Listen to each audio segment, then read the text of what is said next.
A very good morning, students. Welcome to English class. Yesterday we have seen a beautiful poem called Travel, isn't it? Yes. I asked you to memorize the first two stanza. So I hope you have memorized that. So here we are going to see the rhyming pattern. Now we are going to see rhyme scheme. Okay. What is meant by rhyme scheme? Rhyme scheme. It is the ordered pattern of rhymes at the ends of the lines of a poem. So we have already seen this in Lotus poem, isn't it? So it's an ordered pattern of rhymes at the ends of the lines of a poem. So let us take first rhyming words. Okay. Away. Away is rhyming with day. We have to see the last word. Okay. We have to see the end of the lines. We have to see the last word. So away, day, same rhyming. And then speaking, shrieking. Yes, same rhyming.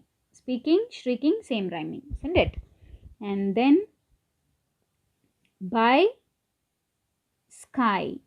These two rhyming together. And dreaming, steaming. These two rhyming together. Dreaming, steaming.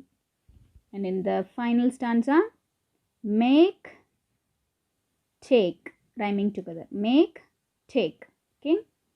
And then now knowing, going, knowing, going. Okay. So these are all the rhyming words. Students, see here I have written the rhyming words from first, second and third stanza in the note. Okay. Only the rhyming words. Okay. So here we have rhyming words, isn't it? Away, speaking, day. These are all the rhyming words. So I have written only the rhyming words to show it clearly. So how to find out the rhyme scheme here? Let us see. Okay. Away, day. These two rhyming together, isn't it? Same rhyming sounds. Away, day. The A sound is way, day. Same sound, isn't it? Is there same sound in second stanza? Yes.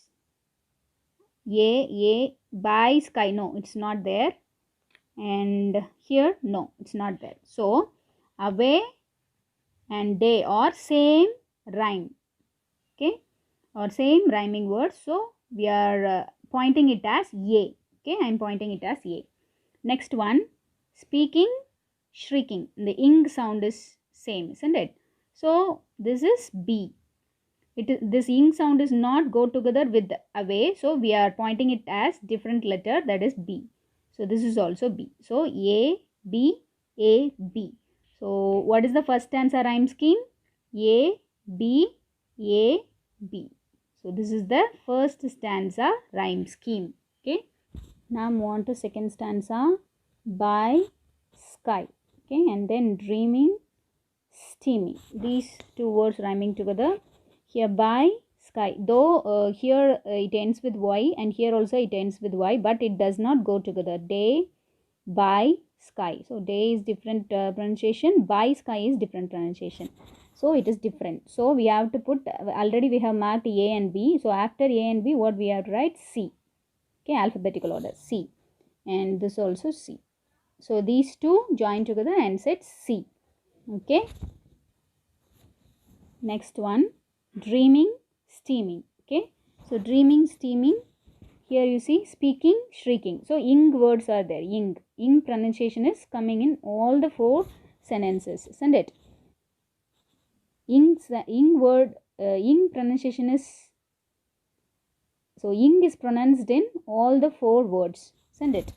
So here we have marked it as B, no. So here also we have to say write as B because it's the same pronunciation. Speaking, shrieking, dreaming, steaming. So same pronunciation. So we have put B. Okay. So if it is different means we have to put D. Okay. Now move on to third stanza. Make, take rhyming together and knowing, going rhyming together. Let us take make and take. Is there a same sound like this in first and second stanza? No, it's not there. So we are writing it as Another alphabet letter you have to write. What you have to write means A, B, C we finished. We have to write D. Okay. So here D and take also D. These two D. And knowing, going. So already we have had 4 ing pronunciation. So ing pronunciation. So this is also speaking, shrieking, dreaming, steaming, knowing, going. Okay. So what we have to written for those words? B. So here also B, because it's same rhymes. Okay. So this is called rhyme scheme.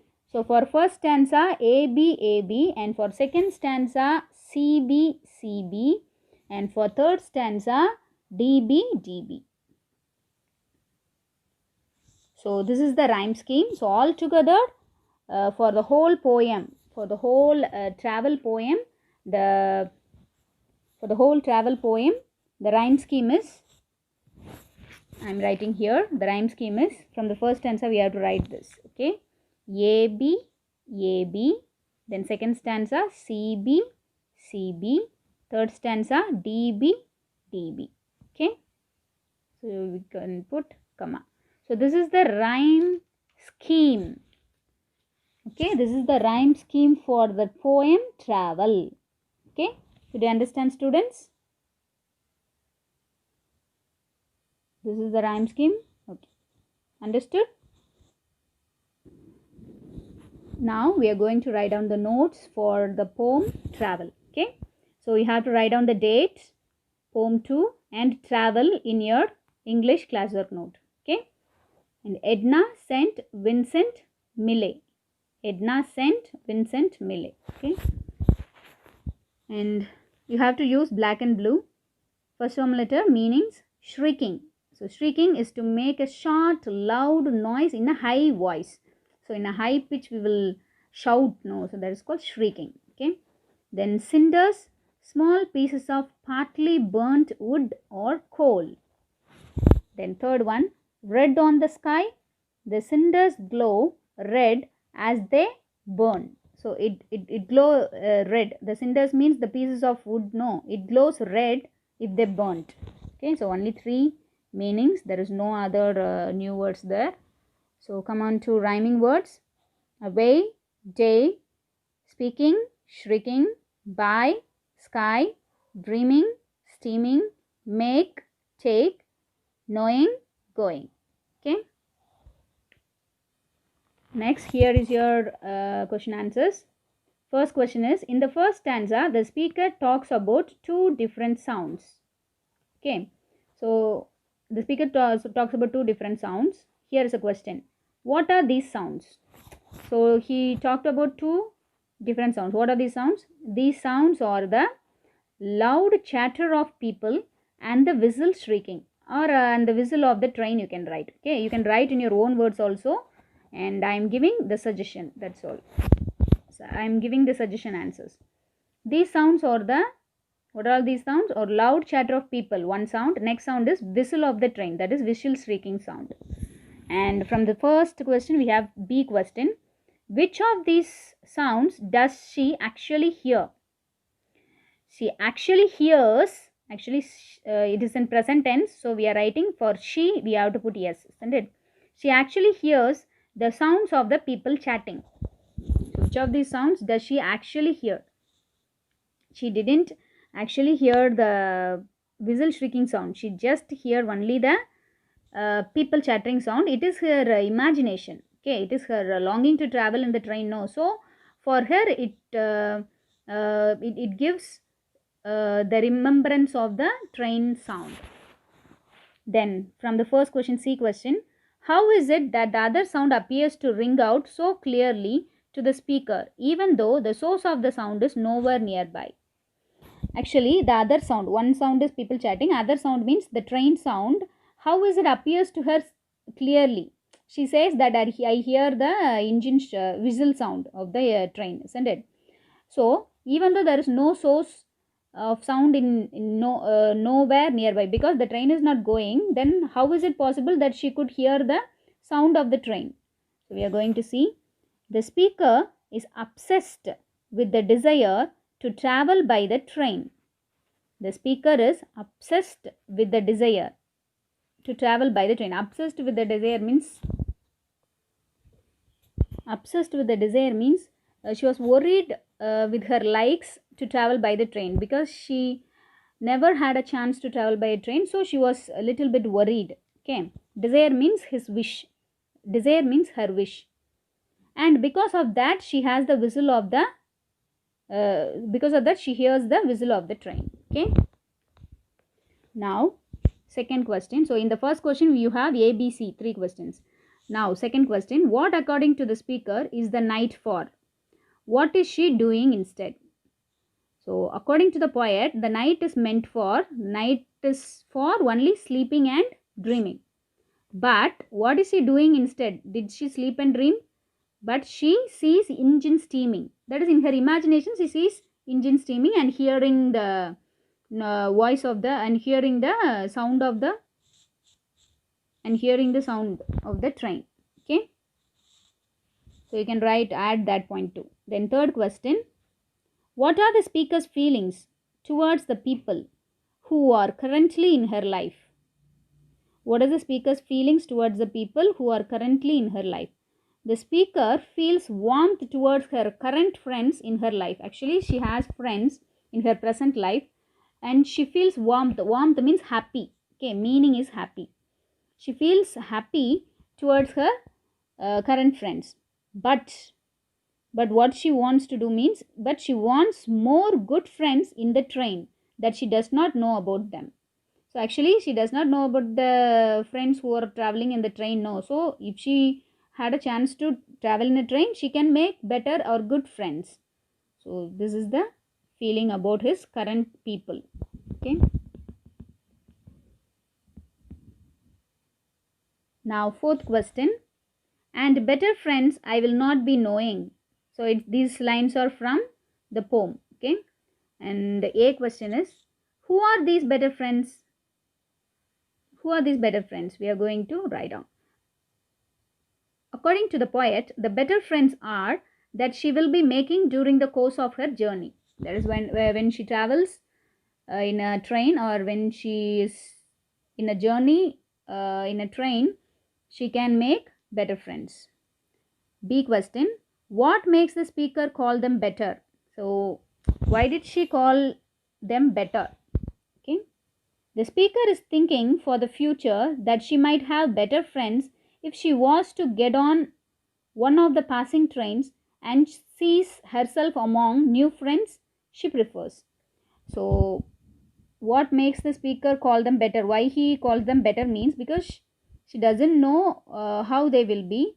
She thinks that now my present friends are good, but I can make better friends in the future if she had a chance to go in the passing train, because she had only the railway station nearby house and sees herself among new friends she prefers. So she wants to be with the new friends she prefers. She prefers means she likes, she wishes. Then C question, has she met them? Does she expect to meet them at all? Has she met them? No, she has not met them. Okay, she has not met them. Met past participle. Okay. Yes, she expects to meet them at all, and she wants to meet all the people, all the friends. Okay. Now, answer in paragraph. Why does the speaker seem to be willing to take any train to any place? So she doesn't say that I want to go to this place. Just she want to go anywhere in a train. So train is very important here. Okay. What does and why did she tell that? We have to answer it. What does this tell you about her state of mind? And what is her state of mind? அவங்க என்ன நினைக்கிறாங்க? And the way she feels about her life. And what did she feels about life? So we are going to write here. The speaker seems to be willing to take any place because she was bored with her everyday life and wanted to escape from it. She wants to go to any place in a train because it seems அது பார்க்குறதுக்கு அது எதனால அப்படி நினைக்கிறாங்கன்னா she feels very bored in everyday life, so she wants to escape from it. Okay. Then second paragraph, after reading the poem it becomes clear that the speaker has developed an obsession with the train and she does not know where it might take her. So after reading the poem only we come to know, it becomes clear that it becomes clear to the audience, that is who reads, that the speaker has developed an obsession with the train. She has some kind of desire with the train because she wants to go in a train very badly. So she had some obsession and she does not know where it might take her. So she doesn't know where it might take her. She wants to go out, that's all. And then she has a deep longing to travel and a desire to go out. She has a deep longing. Longing means rumba, she wants to do it, that is called longing. And desire to go out and see the world. She wants to see the world. Thus she wanted to explore the world by traveling through the train. So she wanted to explore the world means she wanted to see the world by traveling through the train. Students, you copy down these things in your classwork note, and if you want to write the paragraph in your own words, you can write, no problem. Okay, that's all from today's video, and let us see tomorrow. Thank you.